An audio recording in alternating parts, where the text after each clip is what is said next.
Welcome back to the fourth sense-making session here with Legendeer. I'm here with my good friend Adam Paquette and Bruno Sabino, and we are calling from different corners of the world. So with these sessions, what we're trying to do is to work within a group of peers, friends, strangers, as we try to sort and make sense out of where we are right now and the situation that we're all finding ourselves in currently, but also trying to think about ways of addressing new systems, new patterns, new tools, new resources to figure out where we're going next. And that can be resolved individually and locally, or that can be ideas and concepts that scale up to a much larger vision. So thank you for being here today. We are excited. We are collectively tired, but we are caring and passionate about what we're doing. So Adam and I had a good chance to kind of talk about some current projects and future projects, things that are happening. And I wanted to start off with just a thought and a question. I posted in the email that went out a little bit earlier today, but I found in my own life that once you're taken care of, once you are able to take care of yourself and your own needs, you identify those things that you need in your life that are tools and resources, funding, whatever it is. Once you get that addressed, once you get that within some type of control, I think that we are compelled as artists to oftentimes to want to save the world, to want to save everybody. But the reality is that it's really hard to have that kind of impact from the start. And frankly, any of us are lucky to eventually have that kind of impact. But I do think, and I actually know from experience, that we have the capacity to affect an individual, one other person, before we can affect many people. We can affect one person in a very significant and meaningful way. And I would leave you with this question that I would kind of like to kick the conversation off with. Is there somebody in your life whose life you could significantly impact through a singular action, through something that doesn't require that much of an effort on your part?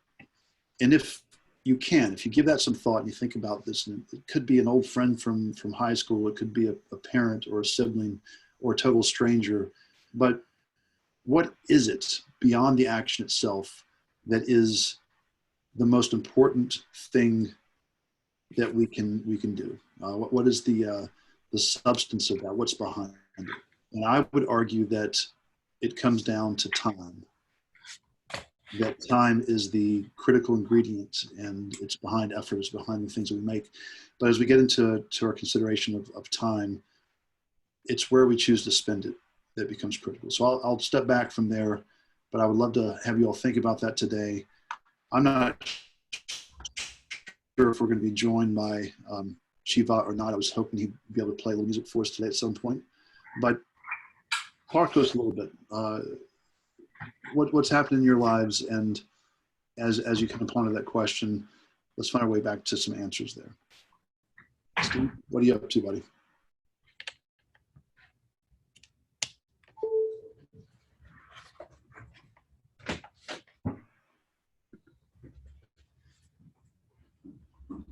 We're going to sit awkwardly and look at each other.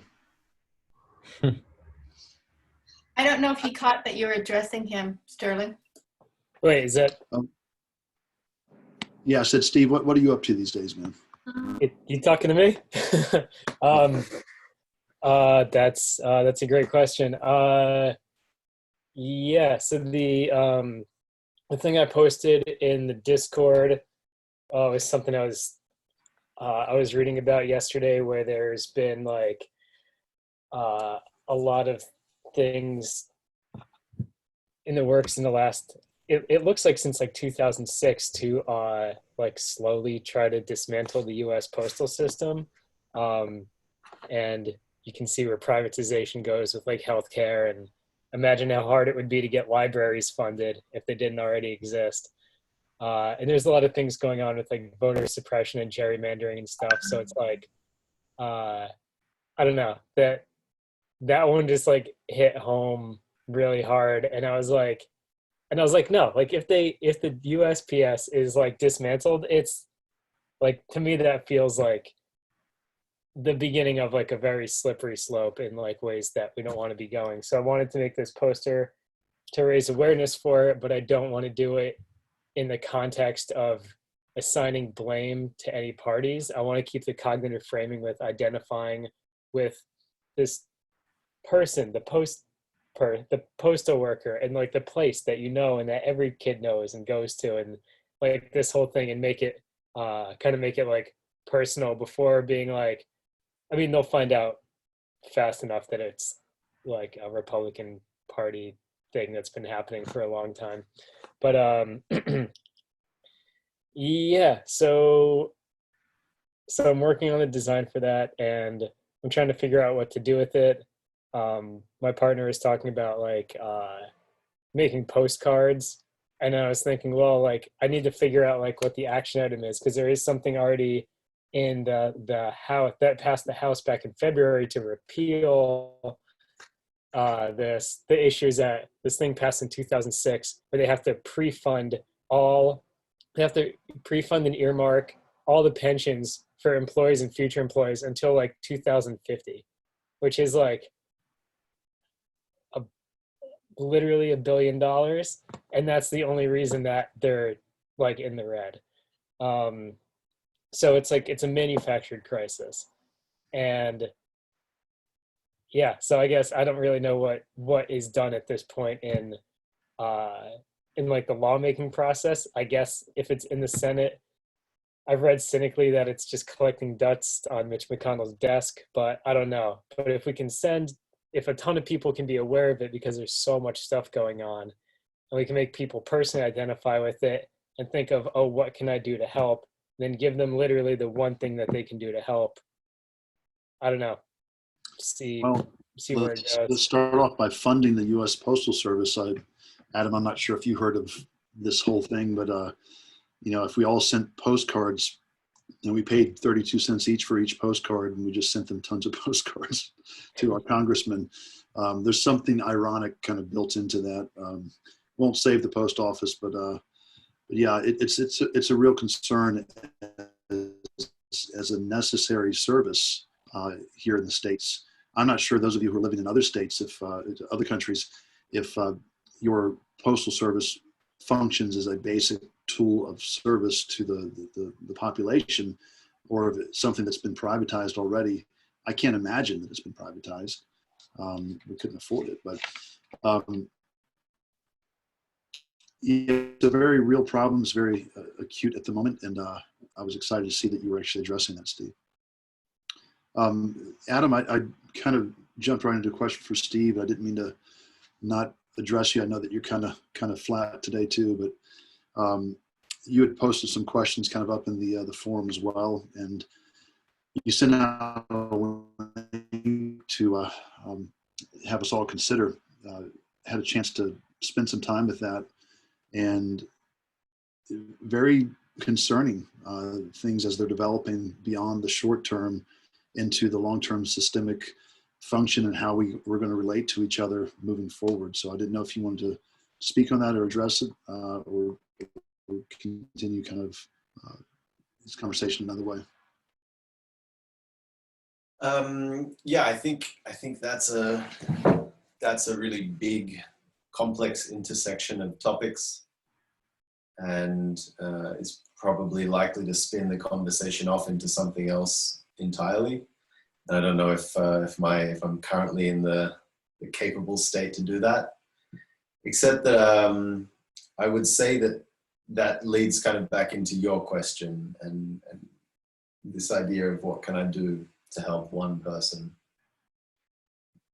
And I don't know if I can pick exactly the person it is, but there are a few people, the closest people to me in my life, parents and partners and siblings.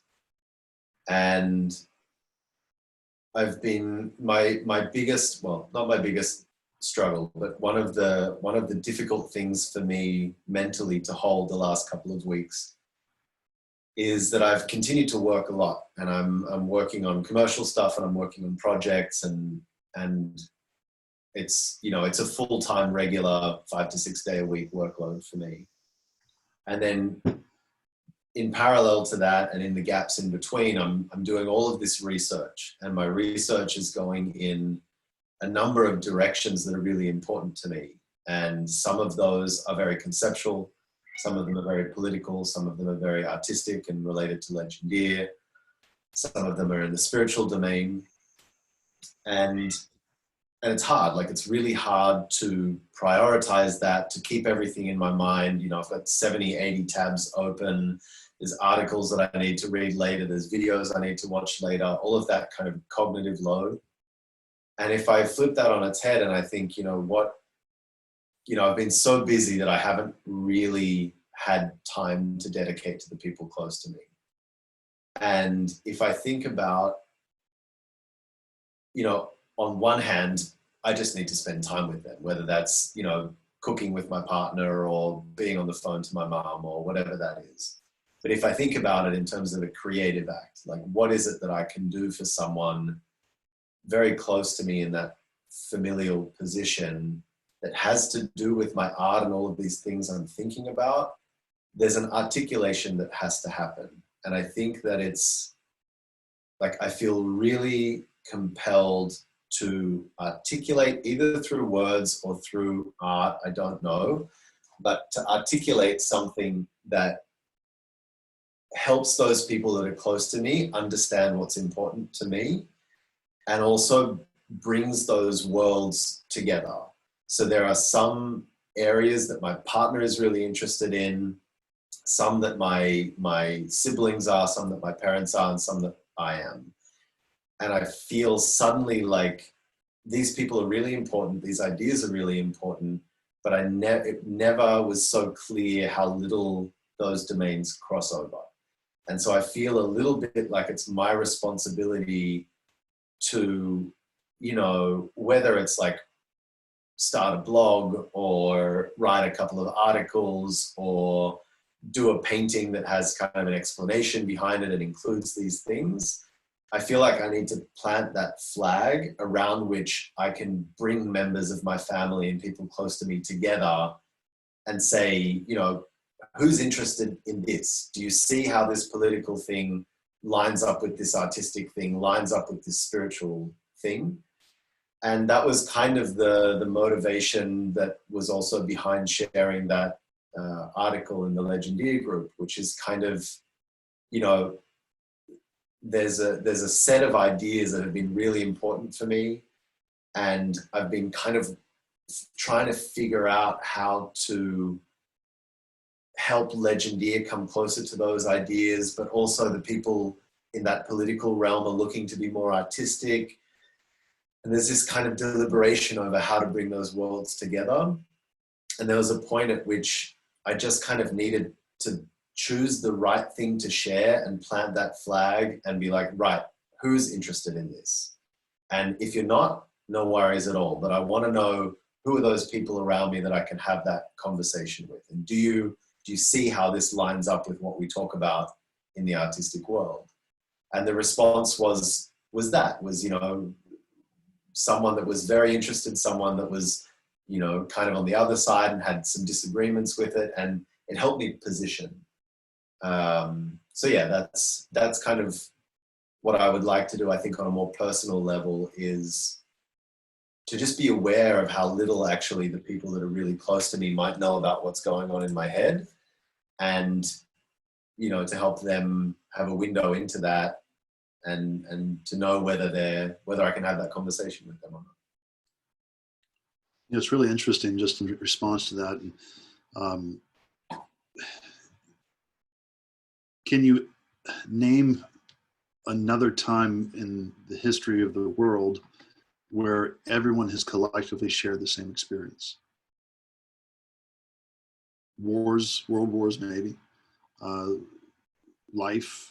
We don't get to talk about our own death very much, but you know, the idea that all of a sudden we have a shared common ground collectively in the world in this moment is interesting thing to consider. When you shared that post, Adam, haven't had time to engage in the forum and the conversation. I haven't stopped thinking about it. I haven't stopped considering some of the things that were said. And, 12 weeks, 1 billion people, not enough food, it's going to get everybody's attention, right? And those are projections, but very plausible real world scenarios. And we're in a situation right now that's forcing us to speak and consider and deal with this situation in very real time.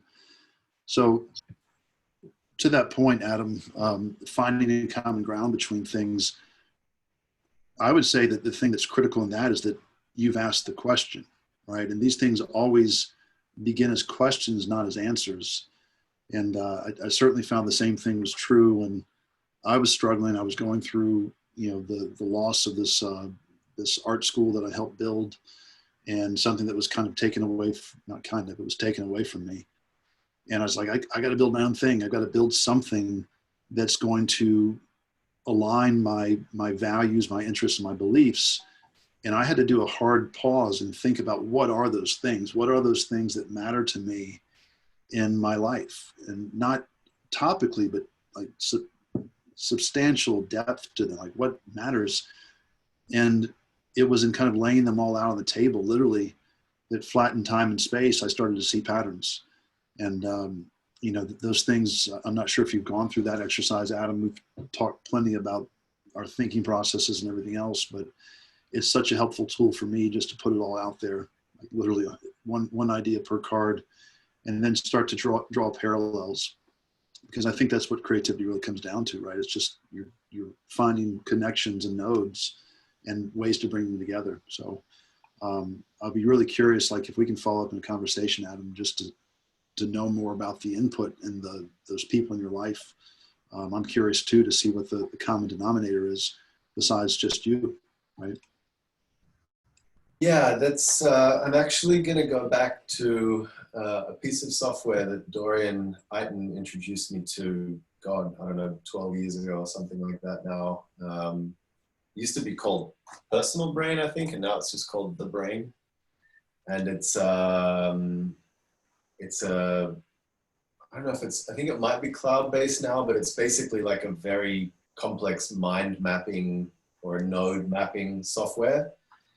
And the idea of it, when he introduced me to it was sort of like something like Evernote, where you would just kind of like dump everything. And so what Dorian was building was kind of like his entire mind, every concept, in all these different areas that he was interested in. And it has a really interesting way that you navigate through, because you kind of, every item that you put in, you link that to whatever's relevant to it, a bit like, you would do in Wikipedia or something like that.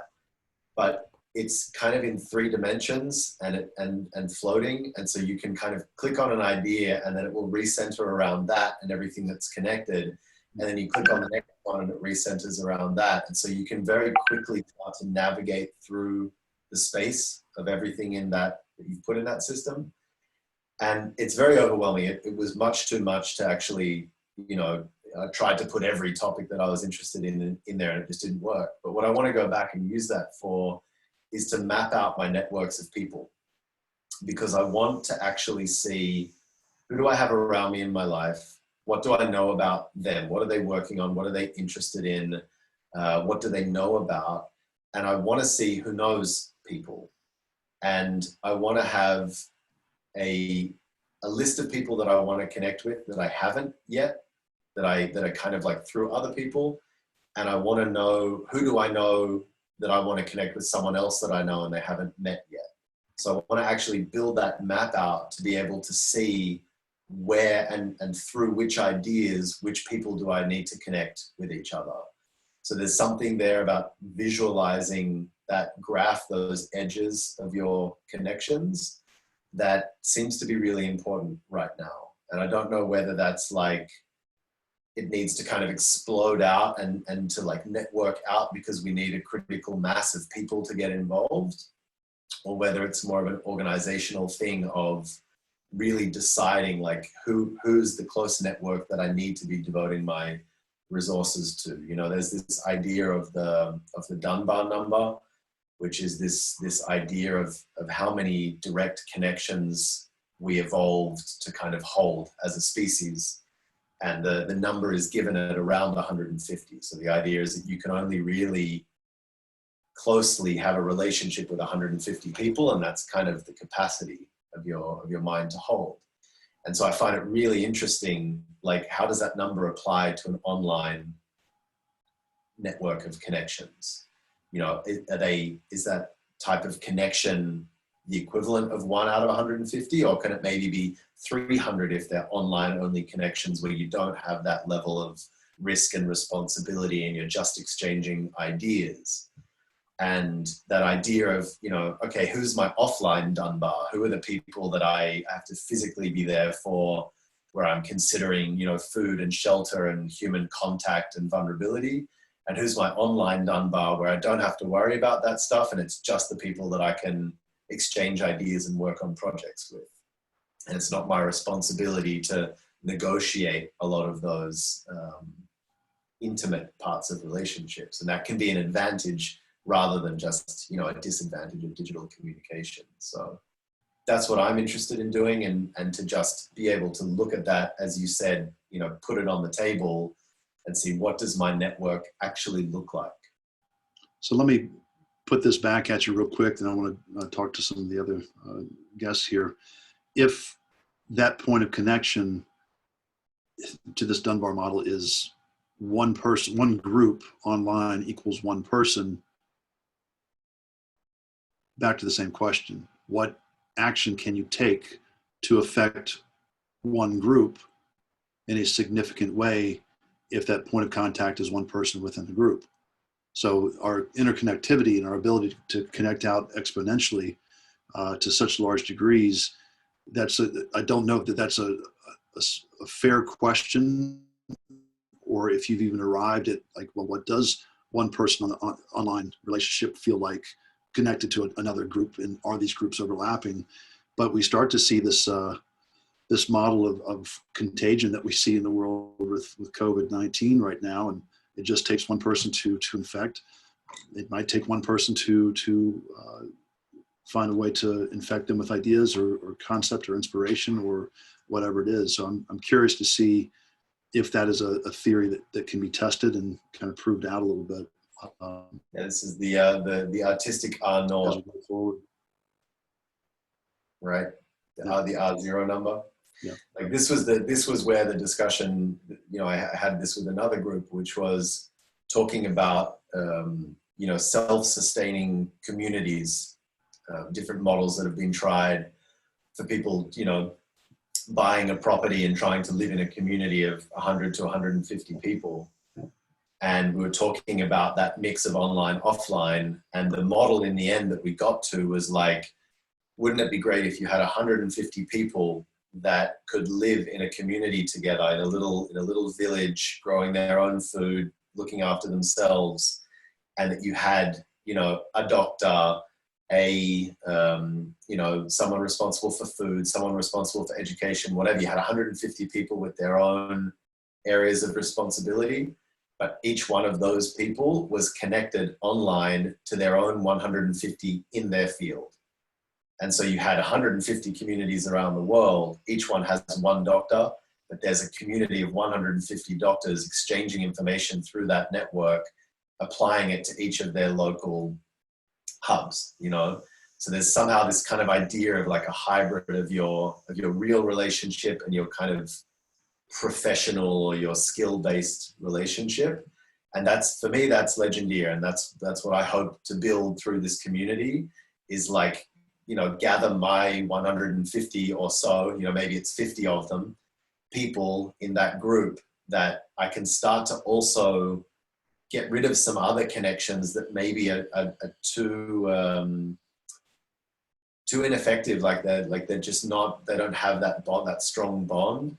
And so if I can actually kind of know that they're all in one place, and I'm like, yes, I can give my 1 or 2 days a week to that 50 people that are part of that Legendeer network, and I know that they're also talking to each other, then it takes a lot of that other cognitive load off, and I know where to go for my main passion in life, which is art and figuring out how art can be useful in society. And that's my goal, is to have like a study group for that, basically. Anyway, Awesome. I'll shut up. Someone else can jump in. You and I both. Any thoughts on any of that? Does it get your brains turn a little bit, get you frustrated, challenge you, get you excited? Adam, sorry, I'm going to sound dense next to you. But what I was wondering as you were saying that was, how do you define the parameters for a group like that? But then you gave the example of Legendeer, and that solidified it for me. But for me, I have so many identities and I'm torn in so many directions that I'm not sure. Well, I'm ADHD, so I need that kind of structure. I would love that structure of having defined groups and purposes. But yeah, I guess the question is, how do you set those parameters? So I think structurally, it's not that Legendeer for me needs to be my group of 150 in Legendeer, but like, and again, like, this is just a kind of abstract model of it. It's never going to be exactly 150. It's never going to be this neat and tidy, but to think about it as actually write out 2 lists, like allow myself, let's just say that we've evolved to be able to hold 300 relationships instead of just 150 with this mix of online and offline. I want to have my list of 150 real world people that are the closest to me. And that's a mix of, family, partner, friends here in Berlin, like people that I share that real relationship, no matter whether we agree on ideas or we're working on projects, just like, who are the people around me that I look after and they look after me? And what's my other list of the people that think the way that I do, that are tackling the same kind of problems, asking the same kind of questions, and they might overlap. But I want that list because I want to be able to focus my attention there on that list of people, and ideally to know or have some general idea of what are those 150 people working on. So in the back of my head, I don't know everything about Steve, but I know a little bit about him and what he does, and I know that he's working on this US postal system stuff. So if he's in my list of 150, like that's my impression of him. And I want 150 people like that I know at least that much, that I can check in with them and be like, hey, how's that thing going? Julia, how's the food thing going? Heather, how's the photographs and balancing this crazy life going? Because I know, like, I've had that discussion with them. I know they kind of get me and I kind of get them, and I know that we can continue that discussion. And there'll be people that drop out of that list and new people that come in, and the idea is just to kind of limit and open that group to that sort of size and try to hold what's going on for those people. Did that answer the question, Beth? Actually, that exactly answered the question. Thank you. And I want to circle back around that question, Beth, and to what Adam's saying. It's, if I get too far into my work, if I get too consumed with things, this happens a lot, as you can imagine, but my wife will come up and she says, you need to spend time with the kids. You need to take the kids out for a bike ride. You need to spend time with me. And I think that you'll hear me say this a lot, and sorry if I'm a broken record, but it's something that I've kind of come into the realization of, is that I need to be needed. And that's a pretty self-explanatory statement. But when you have a relationship like that, and Beth, you're talking about building these things, remember, we have the capacity to reach out to people too and let them know that they're needed. And not just by saying, you need to spend time with me, but we have the ability oftentimes to ask or to inquire or to seek help or seek input or seek some type of relationship with somebody where through your act of needing their input, you are validating their involvement in your life too. And as I asked that first question, what can you do to impact somebody's life significantly? Sometimes it's just that. It's reaching out to an old acquaintance or to somebody and saying, hey, calling to check in. I've been, kind of figuring things out over here, and it's been a long time since we spoke. I needed to talk to you. I needed to connect with you. I needed to see your face. And I think that there's something to be said about that as we start to build our circles and our communities, that we are all at a distance at this point in time, a physical distance. And I don't know about all of you, but I had so many things that were important that are no longer even viable. And I found some time and space to reach out to some folks. And like this call is a great example. I needed to see you all. I didn't know it. And I'm seeing you, and it's meaningful, and it's important to me. So anyways, just don't forget about that. Sometimes being in need is a wonderful thing. So It's funny you said that. I just an hour ago messaged Lisa Bonavita and told her about this and said she needed to get in on it, and I haven't messaged her in 8 or 9 months. So I think I know exactly what you're saying. She says hello. Sounds wonderful. How is everyone? Zoe said hi. I hear two different things. I hear Sterling asking clearly, how can you help one person today? Because it's manageable. You can handle that. That's a problem that your brain can get around. And that's probably the model I've been working off of, because I have been so overwhelmed with a sudden, pretty massive shift in my lifestyle. It's been all parts of that lifestyle. There's really nothing I can think of that hasn't been impacted. But then I hear Adam talking about something different, which is, how do I make my network work for me beyond what I can do myself in my own network? And so I hear two different things. I'm not sure if it's intended. That's just what I'm hearing.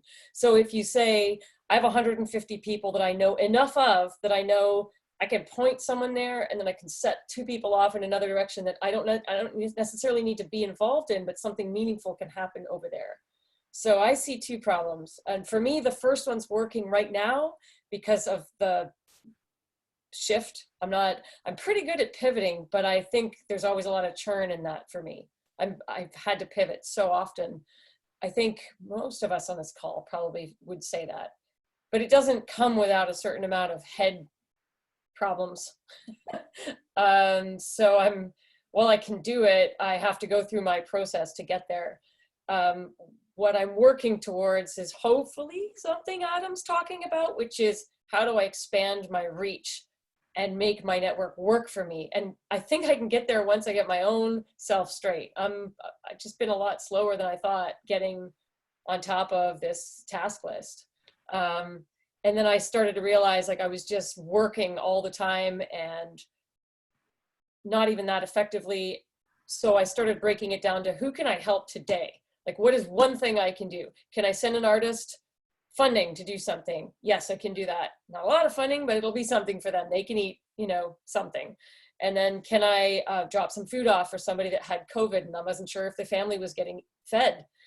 Okay, I can do that. I can drop some food off and make sure that I'm reaching out to say, are your kids eating something today? Like, I need you to be okay enough that you can get through this hell. And please don't die while you're doing that. But if they do, just send the kids to me. Like, whatever. Those are the small things I can do in life that holds my immediate community within that 150, maybe, Adam? I don't know if that's the 150. I'm just trying to, and I like to be needed, Sterling, like what you're saying. So it's not unrelated. It's just that in order to get where Adam's describing, I would have to be set in this life that is now imposed on me. So here we go. By my responsibilities, I gotta do it. That's okay. But I'm getting used to that new life and trying to even get positive about it on some days. And then start really saying, what can I accomplish here? Once I've got that like steady enough that I know it's not gonna break, then turning my attention to the projects I can do that are external, of which I have quite a few lined up. I just need to get there. So, and then in getting there, then I start saying, what's my network? What can it do? And how can I go beyond that? So it's almost like you guys are on a continuum, but the extreme, you're at extremes from where I'm sitting right now in my ability to construct something useful for somebody. I hope I'm not rambling. I'm trying to make sense. No, I think you're spot on. And, you know, I take responsibility for taking a conversation that's happening online and pivoting away from the question that I asked up front. But I think that that's the logical sequence of where I would like these conversations to go, which is as we get, frankly, our shit together and we figure things out and we triage and we go through this survival moment that we're in, you know, then we start to think about long-term projections of how can we become more responsible in the systems that we involve and participate in, the communities that we involve and participate in. I don't know if you've all seen this. I'm sure many of you have observed this, but we're in this mass decentralization of authorities and governance right now, where I can't look at our federal government in the States and say I have faith and confidence that the correct things are being done. And through that, a decentralization and focus on local communities. So being involved with the hospital right now, my dialogue with the hospital is, you all have to realize at the hospital that you are setting the gold standard for the city. You have gone from being something that's prominent to being critically important, and the decisions that you make for everybody is affecting things in a significant way. And all the other hospitals and all the doctors in the region, they're going to be looking to this local resource as a central focus. And I guess what I'm seeing is this scaling down. All of a sudden, we've all become disconnected and decentralized. We're focusing at the epicenter of our own families and our own individual lives, and we're trying to just affect and control the things that we can. In theory, that model is going to be something that starts to scale up and have reverberations that kind of go out and go out and go out. And hopefully those things that start to come from that are going to overlap. So again, and not that he needs a defense, but that was a question that I asked Adam that probably spun us a little bit into a direction. But I would like to see these conversations go long term into, okay, we figured this out here. Now let's talk about really big picture stuff down the road of how do we rebuild this, because that's going to be a pretty critical conversation too. So Heather, I apologize if I spun us in the wrong direction there, but that's where my head is. You did. Sterling, I don't think you did. I think the steps that I've been taking this last week have been an essential first step in the path to saying, how do I learn that where are 150 people, whatever those are for me at? You know, my husband and I went, and we have two friends who are healthcare workers. One of them is an infectious disease specialist. You can imagine he's pretty busy right now. And the other one, his wife is a nurse in Ground Central. Like she's in like the hospital. We're worried about her. So we just went and walked up thinking we'd serenade them out their window, provided they weren't asleep, so that we could keep them whole. It seems like such a small step. And then Adam's thinking, well, yeah, but how the fuck does that accomplish anything? Which is true. But it's checking in on them and saying, I know you, I see you, I know what your jobs are, and I care to come to your house. And by the way, I'm gonna offer you food too, because that's what I can do. I can feed people, as you know, with whatever I have. And that's not a small gesture in our neighborhood right now. So it's the first step of saying, do I have the paragraph, 2 lines in my head of what my immediate network is doing? And many of the people in the Legendeer group are quite international, meaning not only are they living in somewhere diverse from each other, but they also have a network of people who are international. And I've been reaching out across international borders. I'm pretty sure people on this call have as well. So there's yes, there's the serenading, there's the trying to drop food off, there's the supporting, you know, local artists if they're, you know, going under, which I don't want them to do. I want them to hold on.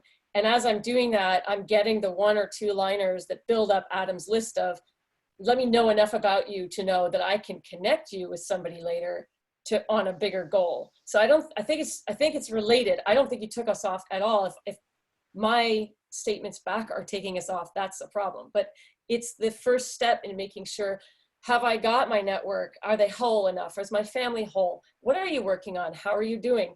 do you still have a job? If you don't, what the hell are you doing? And I've had several of those calls this week. Do you still have a livelihood? And if not, I'm finding out new information about my network, because a lot of people have lost their jobs and their livelihoods, and they're pivoting and trying to be aware of that and helpful. And then you start making the connections, right? What Adam's talking about. How do I make those connections? Better to even have a purpose that you're making it on. That'll come with your help. That'll come. And not just, you know, it's not just about, you know, I have to know everyone in my network and try and help them all connect so that all these amazing things happen. It's also a self-care thing, which is that I think in our normal state, at least for me, I'm used to trying to be everything for everyone. And so I have all these people that I'm getting information and interacting with. And if my partner says to me, you know, sometimes you talk about this, I don't know, something, you know, this idea to do with the economy, and I don't understand, can you explain it to me? Then I'm trying to drag my unfolding understanding of this idea, translating that to how it's relevant to her, to communicate to my partner what's going on in my life. And what I'm finding is happening now in this situation is that it's becoming easier for me to say, rather than me explaining it to you, why don't you sit in on a Zoom call with me and this other guy? So there's also this, like, it's reducing your own load by, rather than trying to take these resources from everywhere and then be the Superman that's giving that information back to other people, just connect them directly. You know, like I don't know how to find you a job, but I actually know someone who knows a lot of people in your industry. They can probably help you much better than I can. You know, so it's that kind of, it's also knowing when it's not your responsibility and knowing your network well enough to be able to help someone by passing them on rather than trying to fix their problem yourself.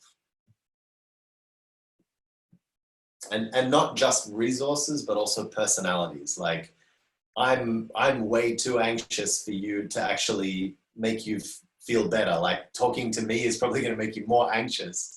And I know someone that's actually probably the kind of personality you do need to talk to right now. Talk to them, not me, you know. Talk to Sterling. Hey, I've got an interesting kind of question for you all.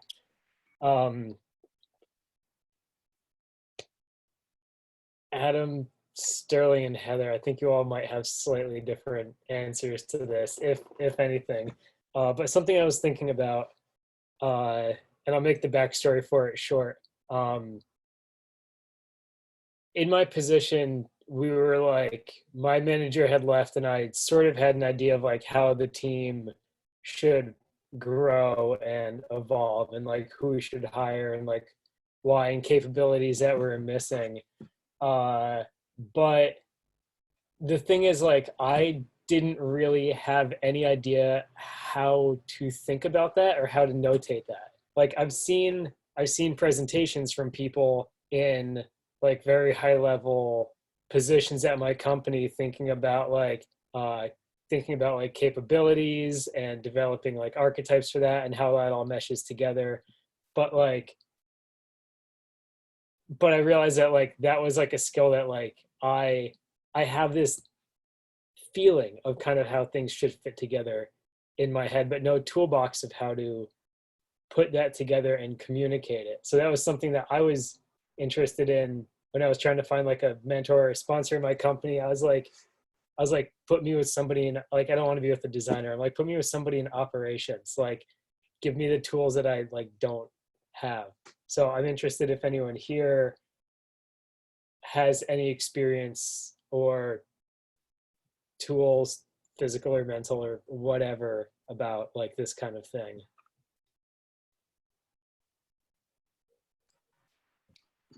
Steve, all I can do is speak from a position of being somebody who's been mentored a lot, not intentionally or directly, but people have taken me in, they've given me a lot of guidance. And I would say that being on the other side of it, having mentored others, what's required of a mentor? Let's unpack that a little bit. Just to understand that perspective. I think that really the only thing that's required of a mentor is someone who is invested enough in another person to notice some of their strengths and skill sets. And this goes back to some of the conversation we're having with Adam here, and knowing where to connect those skill sets, right? So having the resources and the worldly knowledge of systems to say, you do this thing, you do it really well, you should connect it here. And I don't mean to make it sound so simple, but I swear creativity and ideation is that. It's just finding points of connection. And being in that mentorship role gives mentee, but I guess that's the appropriate word. It gives the person being mentored confidence to pursue that bridge building, that connection. So yes, somebody from operations might be somebody who could help you out and say, well, structurally, here's how you navigate unknowns or uncharted territory. Someone in design, though, is equally as capable of saying, this is how I design and cater to a problem. I start to structurally resolve that. There's a lot of parallels in a designer giving structure to a problem that scale up to how we address things in our own lives, right? So some of you heard me talk about this before, but time, space, content, audience, industry, story, all of these things are elements that go into creative problem solving. And anytime that I've tried to get to a place where I'm trying to make sense out of my life, I use the same tools. I use the same parameters. And as I can start to drop things into buckets and find patterns, then there's a calming that comes from that of like, okay, I can make sense out of what I'm working within. How do I get out of here? And there's a squeeze and a compression that happens when we do that. But I would say that, first of all, looking for a mentor, it's never an ask. It's like, will you be my mentor? It's not something that happens that way. It happens when you seek people out because they have specific knowledge or characteristics, and you simply ask them a question. I'm trying to sort through this. I've noticed that you've made some sense out of something similar, or you figured out a way through this. How did you do that? What did you figure out in that process?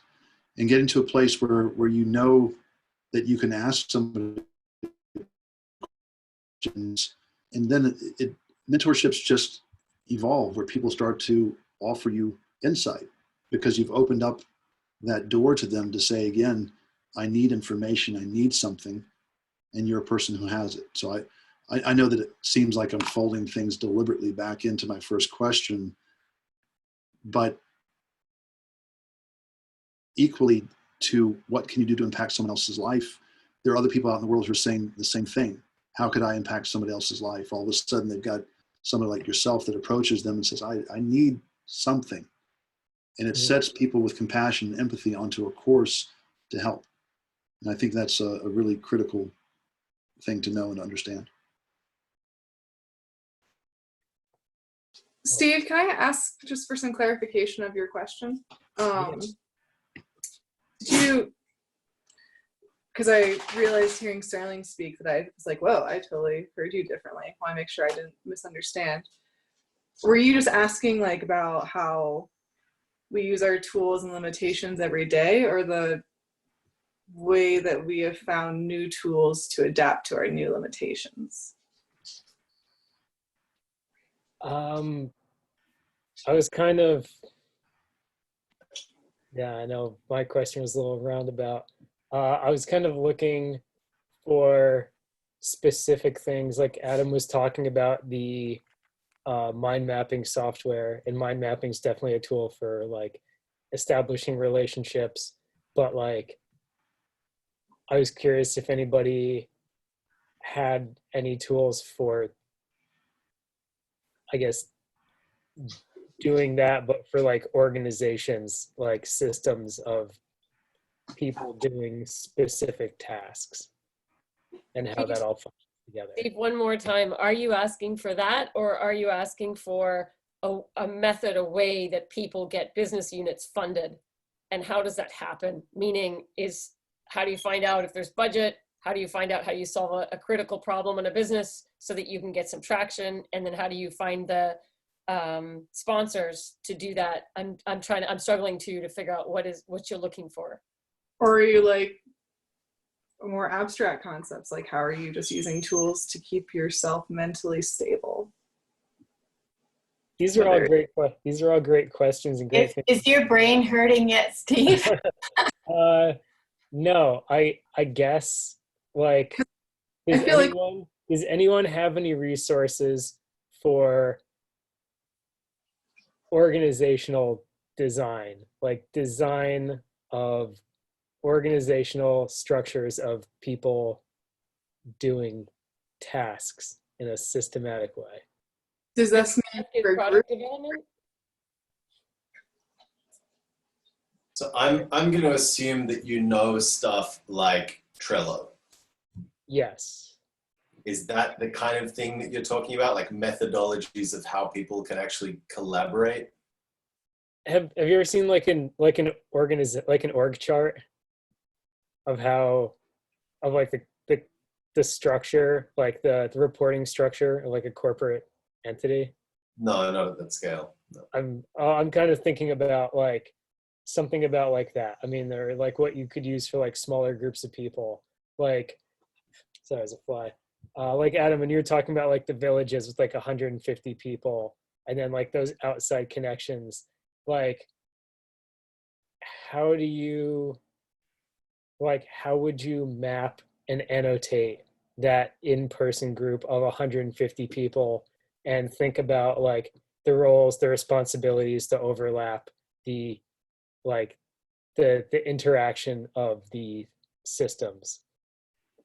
I'm closer, Yeah, well, Steve. you know my answer, which is the brain software, because that for me, I can build the map of the people, and I can also put in like a list of skill areas, and those can also be linked to those people. So as far as like linking different systems of nodes together, Mm-hmm. that's why I've picked up on that one, and because it's dimensional and I can see it moving through space. So before that, I was just using spreadsheets, so I don't have much of a better answer than that. I've been share that software and you find it? I've been trying to like put my sorry, no. What were you saying? No, you're good. I was just asking him to share the software, but Oh yeah, we'll do. I've been trying to put my finger on why sort of organizing people in a structural way according to like skill set and stuff feels strange to me.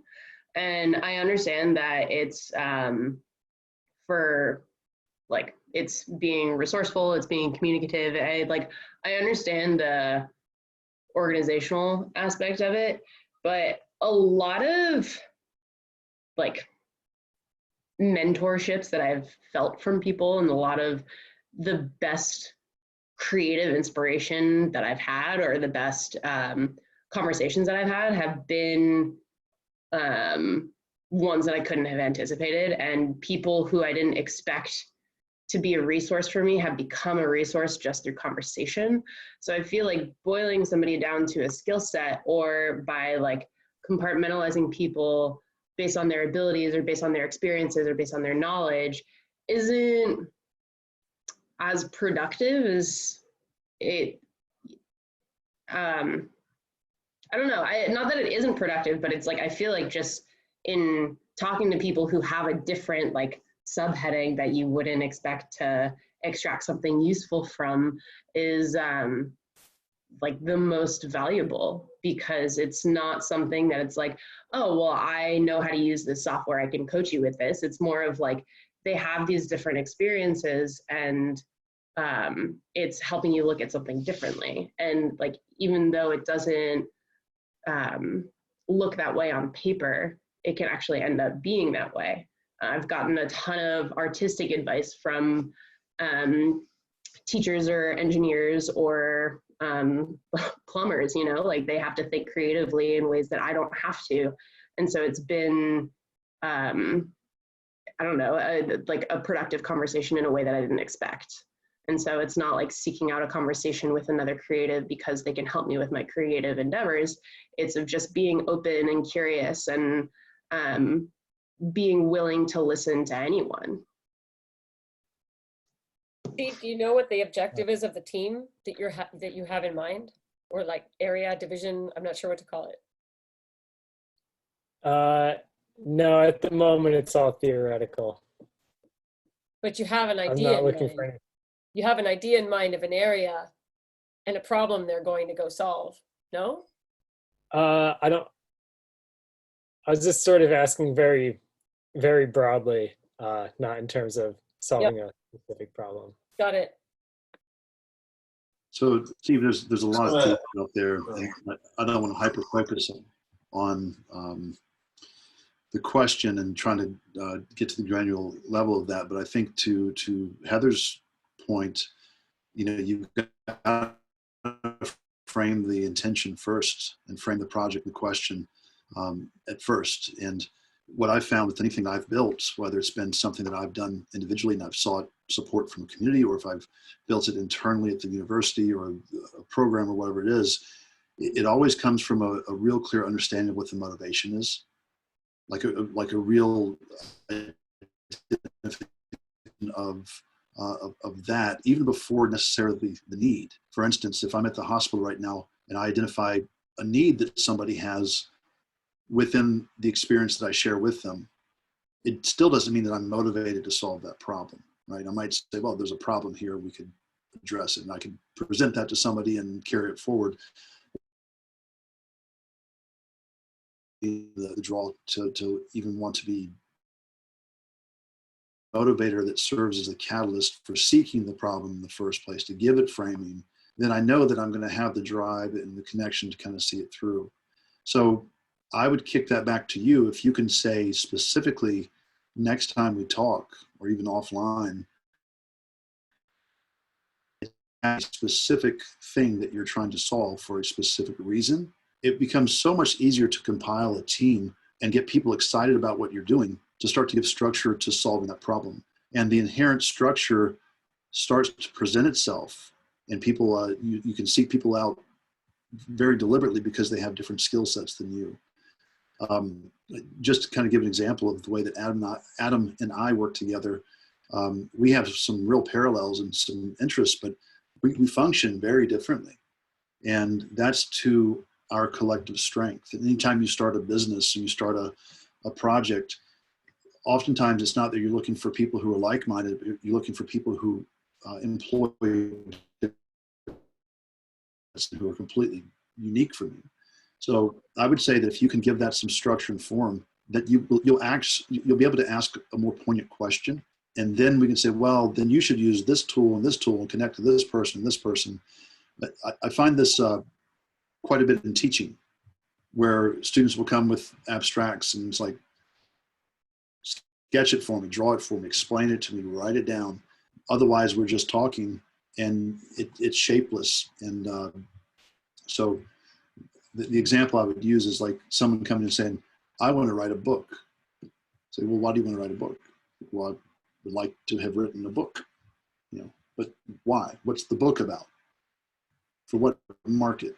How long is it going to be? What format? Like, it's not the end, it's the reasoning behind it. So anyways, I'm not sure if that gives you any help or not, but I know individually I could point you to more resources if you teed it up for me a little bit better. Does that make sense? Yeah, no, this is all good. I think what I was looking for is something really specific that I now realize I wasn't really able to articulate very clearly. But everybody's answers definitely made me think a lot about how I was approaching it. So yeah, it was good. I can actually give you a tool that I use all the time that's super helpful. It's not super great, and like I haven't really tried it besides like 2 people, but my partner, boyfriend, whatever, he's electrician now, but he used to be in software for like 10 years. So the way that he manages time is a little bit differently, and I would say better than how I do it. And he showed me a time tracker tool called Harvest. I don't know if you've ever used it before, but it like changed my studio practice. Like I'd be like, oh yeah, I spent like 8 hours in the studio, used it. I spent like 3 hours painting and 5 on Instagram. So highly recommend Harvest. It's very good. I used to use a time tracker when I was doing freelance work, because so much of the working on the business and working in the business was taking up so much of my time, and I wasn't able to like, I'd felt like I did so much, but got nothing done. Yeah. And yeah, so I'd wake up in the morning, I'd clock in, I'd clock out for lunch, I'd clock back in. And then when I left the studio and I went out to go to like events and places to try and like drum up more work, I'd clock in for that. And then it was nice to see at the end of the week, even though nothing, who knows how much had happened, and I'd gotten like one deadline finished, but I was like, okay, it's been like an 80-hour week. Oh, I have this, I'm on it right now. This is a meeting. But I use that as a way, like I like that because I can customize it for painting, cleaning up, building canvases. You can write invoices, send them to clients. Nice. It helps me a lot, and I highly recommend it. Can you type that in the text? Yeah. I just want to jump in for a sec and respond to Julia from before, because I think it's a really important point to not be overlooked. Which is to say that this is not, I don't want this to sound like some kind of productivity hack or kind of startup mentality of building lists of people and how they can be useful to you, or seeing people as a bunch of traits. For me, this idea of taking this seriously came because I realized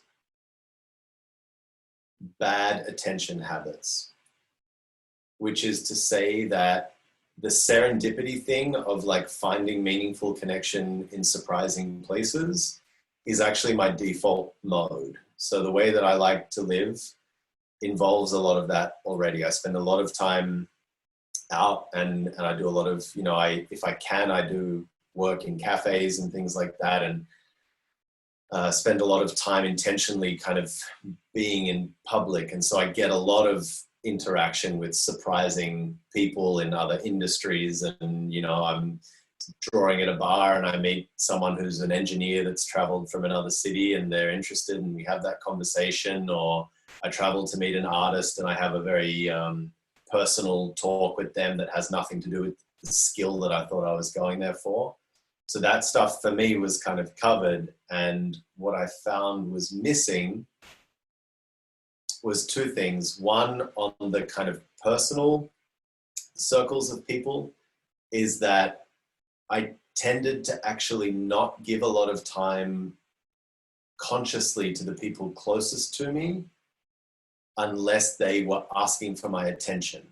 And I trusted that they would, so that my family or my partner would by default need my attention at some point during the day. Like they would call me or they would ask me a question or whatever.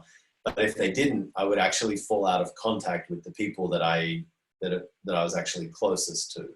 So on the one hand, it was correcting my attention to not just waiting for them to need me, but to also proactively check in with them. And that was like a very personal, kind of difficult thing for me to admit that was the case. But it was like, right, like look at that list of people that are really important and just assess, like, are you putting enough time there?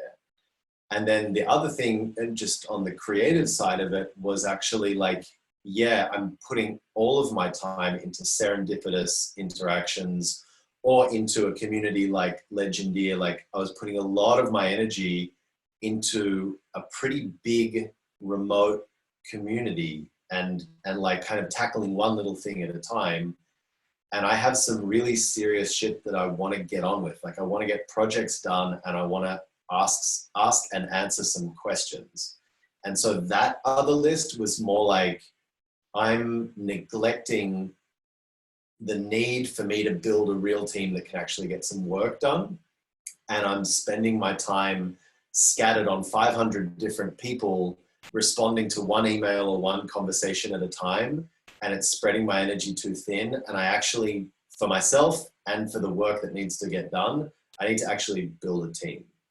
So it's more of a like attention or awareness correcting exercise for me of just mapping it out in order to see more clearly where I'm missing and where I should be putting more attention, and then reorienting things around that. It's not about putting people in boxes and asking what they can do for me and, you know, how many hours a week I should be in conversation with them because it leads to X, Y, Z result.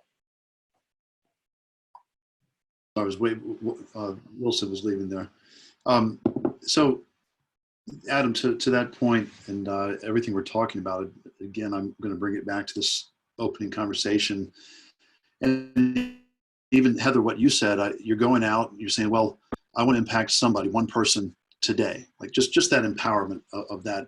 Now, think of what happens if you change that model for a second. It's like, okay, well, today's Monday, I helped out somebody. Today's Tuesday, I helped out somebody else. Wednesday, I took a day for myself and I helped out me. And you said, you know, instead of diluting that effort over the course of the neighborhood or your local community, what if that became a sustained effort? A sustained effort for one person over the course of several days or a weekend or a week or a month. Now, you have less influence over more people. You have less influence and impact over individual, probably diluted effort across a larger body. But for a single person, your impact becomes potentially exponential, right? You actually have a focus. And what does that say to somebody when you show them that time, considering time making, time doing, time being with them, whatever that, however you distill and understand time and your service to that person has been committed to them. That to me is, we're talking about this bridge of connection between what Adam and I are talking about. That's where it starts to scale up. And where we've started with Adam and his, what I'm seeing is saying, these are this is the spectrum of what I care about and what I need right now. I've got clarity to push some things away. Things don't matter the way that they did before. And I have clarity now to choose the people that I limit in my engagement with. That is such a hard thing to understand. I certainly have a huge challenge in my life saying no to people. But I really do believe that there's a direct connection between those individual actions and choosing where to point those things and your poignancy and directness with those things and your impact. So it's, we can't help it. We get drawn into things and we're all distracted and we're all doing a million things. But I tell you, this situation we're all in, it gave me a hard pause for a bit of time. I let chaos back into my life. Somehow got brought into this COVID-19 task force that I had no intention of getting involved in on this scale. But I think I must like chaos and I must like being pulled a lot of directions. There's something that deep down must satisfy me. But there have been moments in my life, and certainly the past 5 years, where I've deliberately doubled down and focused on an individual for a period of time. And I will say something further to that point, that we have tools now that are available to us that let us disperse time and let us control the delivery of things over time. And I think about some things that I've been involved in where it might take 2 hours focused time for me, but I can time delay an email, or I can time delay a message, or time delay, delivery of letters through the mail, or whatever it is. There's something really impactful about that dispersion of time over time. And anyways, I can get into more specific examples if you all want, but time is at the center of it for me. So anyways, sorry. Sterling, I would like to try to answer the question that you made that start this whole conversation, but I will aim for the long kind of answer because I'll like to tell you my process of thinking. So how can I affect just one significant person for me? So I immediately started thinking about my parents, and my grandmother. They're away from me because I live in São Paulo and they live in the countryside. And I immediately thought that, okay, yeah, Bruno, you should call them more often. So that's the thing. I should call my parents. I should call my grandma. Okay, I can do that. What else? My friends, there are not also living in São Paulo, and even the one that are, I'm not obviously not meeting with them. How can I help them? What we already started doing kind of organically in my friends, with my closest friends that growed with me, and now they live in different parts of Brazil. We have a WhatsApp group, like since forever, and right now what we're doing, since the quarantine has started, is every night someone in the group has to open their hearts, so someone has to speak about their feelings of the day, but or maybe a past feeling that they were struggling with, and everyone in the group has to say something if they want to, or try to help. And we started it like kind of not like a joke, but kind of. And but we are doing like for 2 weeks, and like our friendship that was very good is getting even better, and people in the group are saying things like, uh, these conversations really helped me to figure out things, and really made me feel connected to you guys, so thank you very much. And that's something that we are already doing, but that's nothing related to art. And I thought, how can I apply art into this equation? And I just thought, and I thought about what I like to do. I like to go to places and draw things. And just because Steven said is doing this project about the mail business there in the US. I don't know how to pronounce the exactly word, but I thought about postcards. And when you go to a place, you can you visit the place, you can buy a very beautiful postcard with a touristic point of the city and send to someone that you like. But right now we're not going anywhere. So like São Paulo postcards, like you would build from specific photographies that everybody knows. But right now, everyone is experiencing a different São Paulo. So I thought maybe I could ask. I start with my friends around the Brazil, ask them to send me pictures of their quarantine, and I would draw it in my sketchbook, and that would be a quarantine postcard.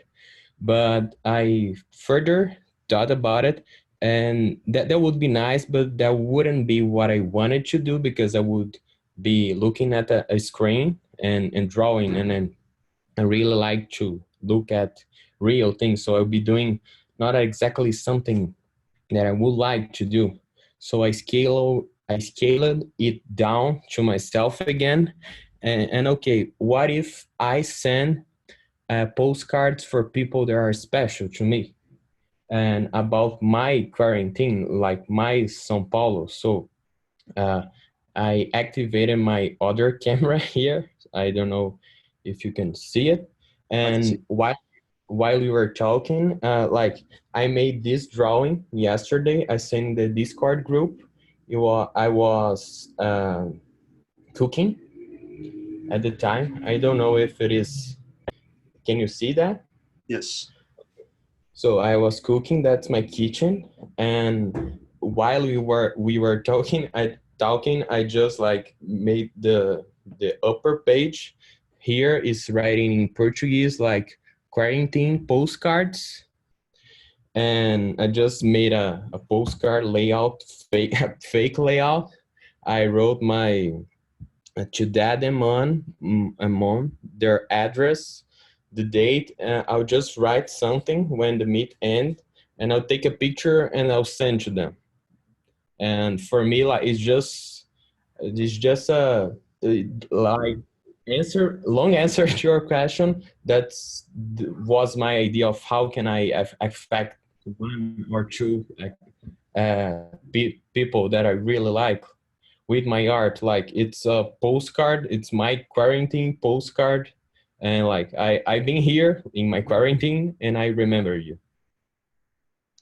I think that's a lovely sentiment, Bruno. And you know, the thing to remember too with all of this is that when we take action, we want to impact people. It doesn't always have to happen in the moment. It doesn't have to be like, well, I'm going to do something now and I'm going to see a result immediately.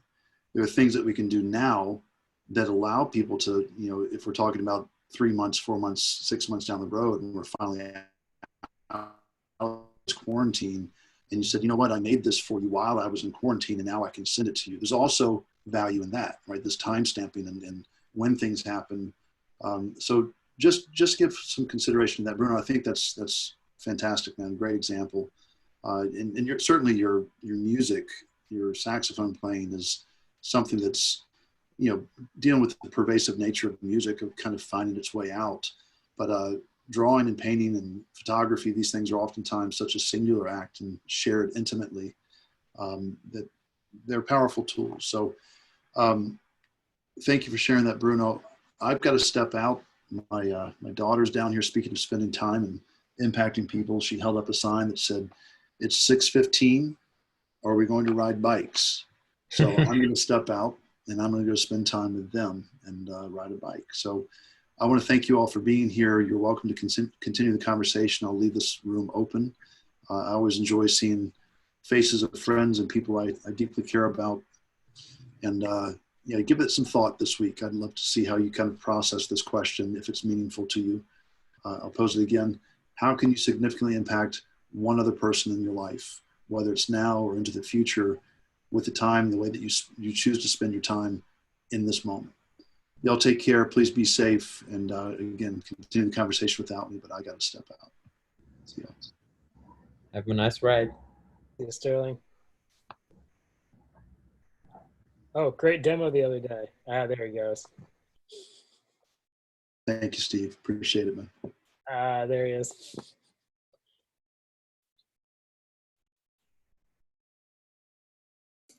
Steve, was I hearing correctly your original question that you're finding yourself at work being perceived of and this might feel a bit new to you, but as a leader and a mentor, and you're trying to work out how to manage that? No. I guess basically. Steve, what do you want, Steve? What the hell you want? What the hell are you asking?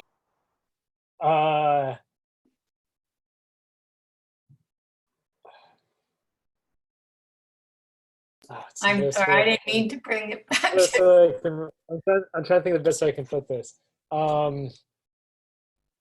Okay. Let's say.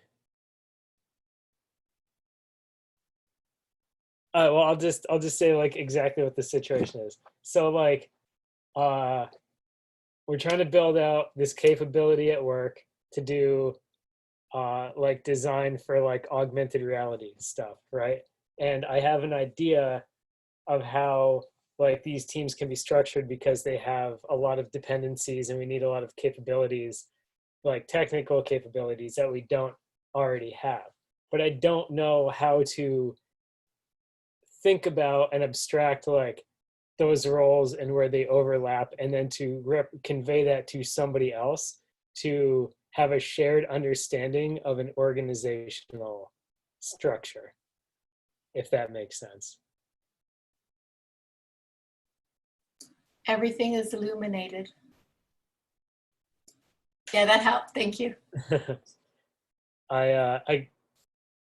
I guess I just need to look at some like MBA syllabuses. I'm sure there's something in there.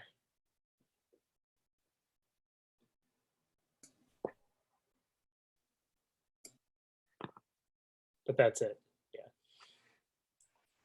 But Beth, you got us all to answer thinking. your other question, Beth, the recordings at some point eventually will be on the Legendeer YouTube channel.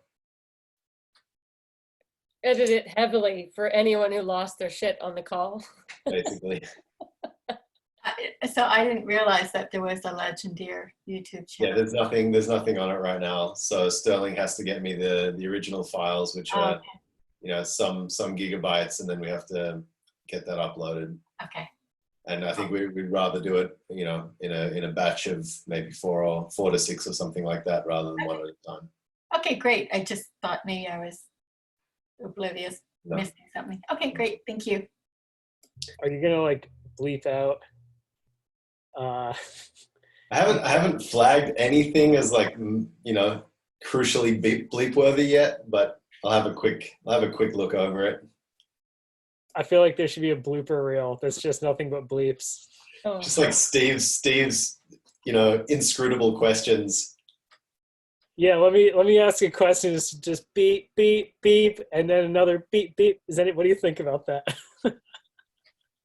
To what you were saying earlier, sorry, I've been like all over the place. I'm like half making dinner and trying to keep the cats away from it. And Yeah, we got a cat invasion when you stepped away from the camera. It was yeah, like, I saw them. They love the keyboard. They will nap on the key. Anyways, I digress.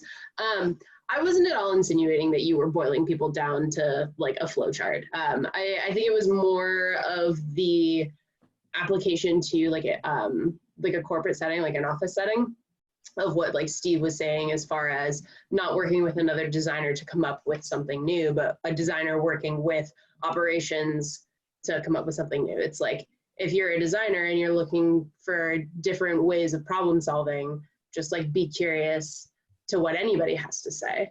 I think as far as like trying to triage your time, like I think that organizing is a very different approach, and I've never thought about it that way because I too feel like I don't spend enough time with people who are already in my life, and I had never really thought about organizing it. It's always just like, okay, well, how can I distribute my time better? Like, okay, I'm gonna like do this weekend. I'm gonna like spend time with these people. I'm gonna give this person a call, and then all of a sudden you're exhausted and you have nothing left for yourself. So as far as like organizing where you spend your time and who you put your energy towards, I think that makes a lot of sense. And I've never really considered visualizing it in like flowchart form. But I was more of sort of pointing that towards like a corporate setting, like Steve was saying. Gotcha. Yeah, I did a little audit on my how I spend my time a couple of weeks ago, and there was one week that I'd spent 7 hours doing paintovers for other people. So that was like a couple of people that had emailed me, that had like met me at a magic event or something like that, and they just wanted some feedback. So there was that. And then there was like my critique group in Magic, and we share sketches and stuff like that. And rather than typing a response, sometimes I'll just quickly take it into Photoshop, do a paint over and be like, maybe change the arm like this. But that was 7 hours in 1 week. That was particularly a lot, but I would say on average, it's maybe 4 hours or something like that. And then there are situations where I've said no to someone close to me. I can't do this thing that would take an hour because I'm too busy. So just in a really like bare bones thing, like, do I really need to be spending that 7 hours helping these people? Do they really need my help as much as my mum needs me to update her yoga website so that she can teach online because her business is shut down? Like, that was literally the two things that came up against each other. And that was, you know, not only was it, yeah, I would probably be better served, you know, doing the website for my mum, but it was also like switching her from a shitty old website to Squarespace and taking an extra 2 hours to teach her how to use Squarespace so she can do the updates herself, so that I don't have to worry about updating her website anymore and she doesn't have to pay someone else to do it. So like that little bit of time that suddenly just saved a bunch of people 20 or 30 hours, you know. It's really interesting that you say that, because I feel like I'm sort of in the opposite seat where I crave everybody else's opinion, and I haven't quite reached the point where I trust my own. And so I sort of schedule myself thin to sort of take in what everybody else is thinking and feeling and experienced. And so I feel like you're in the seat of like, I mean, like you are one of the people that I have like sought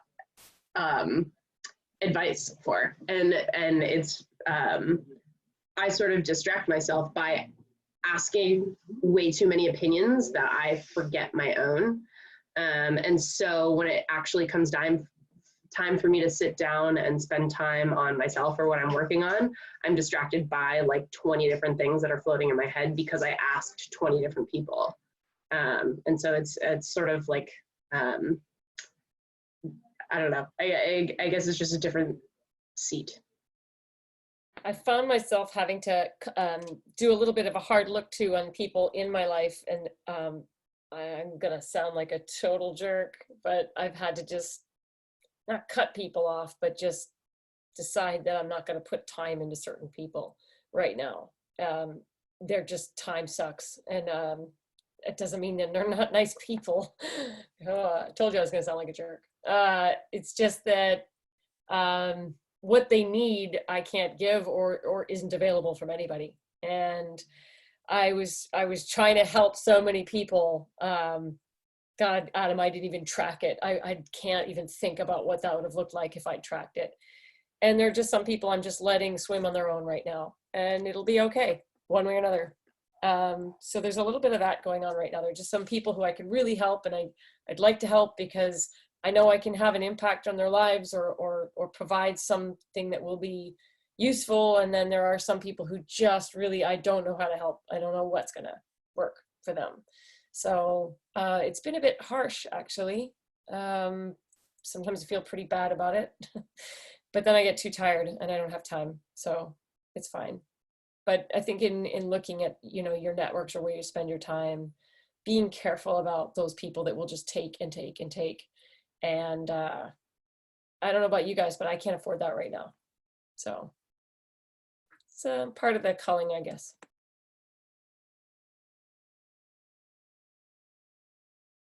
Yeah, sometimes I find that,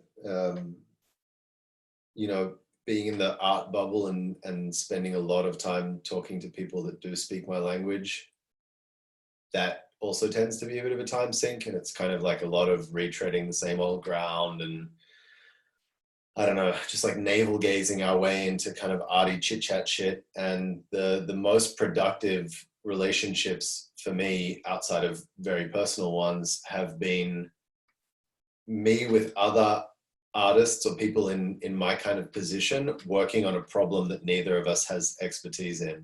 And that's basically been like my whole friendship with Sterling has been like very little talking about painting. It's really fun when we do, and sometimes we kind of have to remember to take the time to look at each other's work and just talk about painting.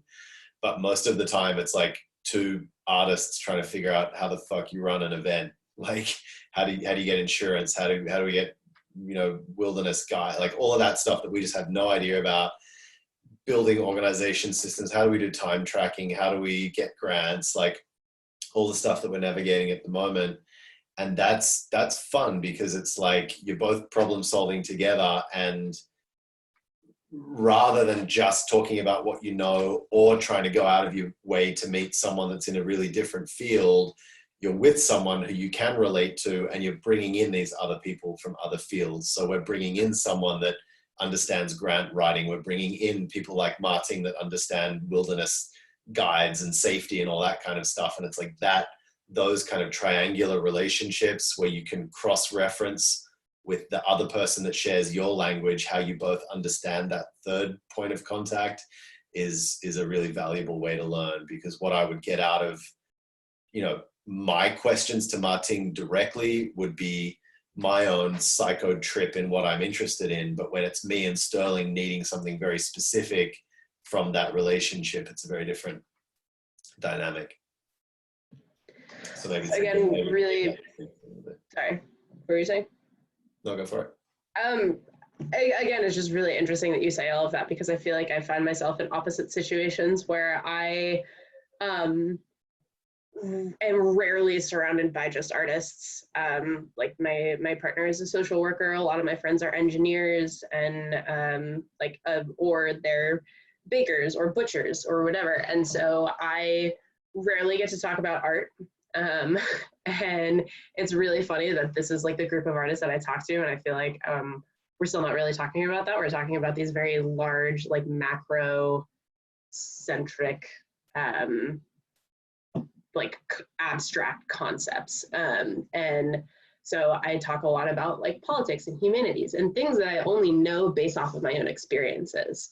I don't know any of them because of what I've read or of what I've studied or of like any actual knowledge. It's all like experiential, which for some reason doesn't feel valid when you're in a room full of people who have read manifestos on that shit. And so I've been in conversations about feminism where I feel like I don't have a seat at the table because I haven't read what they've read, but I'm a fucking woman. I feel like I should have a say of what that is. And so, but like at the same time, I don't, because I don't have pages and pages of the parenthetical fucking, like, you know, like I don't have the footnotes. And so I find that I am rarely in situations where I feel like I have the grounds to speak on them because I climb with people who are better than me. I like hang around artists who are extremely accomplished, you know, and I rarely feel like I have peers. I rarely feel like I have peers. And so again, it's just like a very interesting situation where I feel like I am having the opposite experience, where like people aren't really asking for my expertise. I'm constantly filling my cup with everybody else's information and experiences. And so I feel like I'm just like an ever expanding sponge. I mean, this is hopefully like that position is exactly what I'm trying, or what I'm hoping for Legendeer to build towards, which is to say, like, there are plenty of art communities out there just talking about art, and I've been in those for my whole career, and they're really boring for me because I don't want to just, like, it's really nice when I'm talking to another painter and you're in that zone and you have that good conversation, but I don't want to join another art forum or another, you know, chat room that's just people showing their images to each other alone. What I'm interested in is there are all of these areas that I'm not qualified to be an expert in, but I'm interested in them, and I think that they're important in the world. And I do feel qualified to talk about art. And I'm aware of my lack of experience, and I'm aware of where I fall short, but it is the thing that I've put most of the energy of my life into. So I feel somewhat qualified in that arena. So bringing those two things together around a community of artists that can share that framework and that language and that problem solving, but then draw in all of these other interests and networks and things that they think are important, and say, like, I may not have the right to go and join a feminist conference and pretend to be an expert, but I do have the right to come from a community of artists where that is my particular focus, and go into that group and say, I'd like to bring the artistic voice into this conversation. And so that, like, that's something that Sterling and I are working on right now on quite institutional level, I would say, is this the idea of the embedded artist as really like artists embedding themselves in particular conversations, councils, choice-making situations on like a government community level, where it's like, why am I qualified to be here? Like, if it was just me entering this room, I'm not qualified. But if I bring the particular perspective of the arts community into this context, that qualifies me to have some opinion here. And there are situations where that really does apply. So that's what I hope for this, is kind of an intersectional thing. But all of that to say is, please let's also talk about art. Like, it's by no means irrelevant to bring up our work, to talk about painting, to, like, you know, the stuff that Steve was sharing. Like, it's just as important to go and critique the poster design and say, how does this work? How does this read at a distance? Like, that's us drilling into, like, this is what we really know. These are our tools. This is, you know, but I'm much more interested in helping Steve because of his connection to that political situation and that real world thing than the guy who just emailed me to critique his painting of a dragon, who I don't even know because I met him at some event 2 years ago. You know, it's like bringing those worlds together. So yeah, by all means, in this call or in the Discord or whatever, like, let's throw out, I mean, if I was doing more work that wasn't under NDA, I'd be sharing that for critique as well. So by all means, do it. Adam, that's actually a griffin, and if you can tell me how I did, you know, on the talons, that would be very helpful. Yeah, you're gonna need the blood to be kind of spraying more dramatically, and preferably to have the whole thing rimlit. Does it need more phthalo blue? Preferably all Never. phthalo blue. Just It's never enough. It never needs more phthalo blue. It always does. You can never have too much of that. Actually, so I can tell you about a little I funny have no thing idea I what did, that is, by the way. What's up, Martin? What up? I've been playing. I just started playing Dungeons and Dragons with some people, which is awesome because I've been wanting to, like, forever. And I played one game in person with them, and now we have to play, like, remotely. But it's been really good. But I've been doing these just, like, dumb little thumbnail, like, sketches of funny stuff that happens during the campaign, just, like, no references, completely out of my head, and sharing it with them, and they all love it. And it's almost like drawing outside in the moment, but not really. I don't know, it's been fun. Julia, can we see some of the food paintings you've been working on? Do you have them? Are they handy? Yeah. All right. I've got like 20 of them. Woohoo! This, Would you I- share some of the stories too? what? Would you share some of the stories that comes Yeah, with it? yeah, I would love to. Heather, do you want it to be a surprise, or like, are you okay with seeing it? Oh, go for it, girl. Go for it. This is so awesome. I'm super excited. I told you to do mine last. I'm doing them in the order that people sent them, and I'm actually working a lot faster than I was expecting. I've been doing like 3 to 5 a day, and so I did 20 this past week, and I'm hoping to get like 20 done next week. Like, some of them happen really, really quickly, and then there are like other days where I'll do like 1 a day because, anyways. Where do I start? This is what I did today. I don't know if that's not helpful. This was a couple who lives in southern Maine who wanted ground cherries and herbs. So I put in like parsley and dill and rosemary and basil. They do a bunch of like foraging and stuff, and so that was something that they shared together. You need a little more follow blue in that one. I'm just saying. Sure. Steve needs it. These are all in gouache, by the way. Yeah, anyways, this one is for a woman in Seattle who she used to go to the farmer's market every weekend and get a huge bouquet of sunflowers, a ton of berries, and have a beer and sit in the grass and eat all of her berries. This is actually for an old roommate. He's allergic to tomatoes, and so he just wanted a big, plump, juicy tomato to just, you know, pine for.